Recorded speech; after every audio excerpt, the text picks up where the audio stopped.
Hi everyone, it's Allison, here to show you a Flow Mini tip of the day. Today's tip is on automatic wiper blades.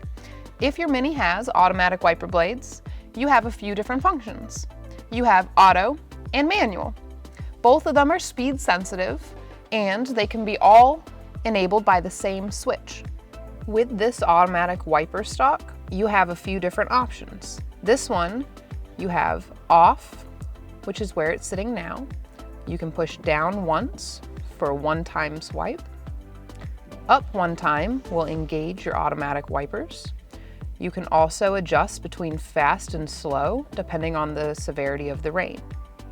If you push up one more time to low or again to high, this is your manual mode. That is also speed sensitive for you. Most of the time, we leave ours in automatic. Also, if you have the rear wiper blades on your Mini, you will rotate on the end, on and off. If you would like to learn more, you can download the Mini Motorer's Guide from the App Store to your mobile device. Also, you can come and take a test drive or see me at Flow Mini Winston-Salem.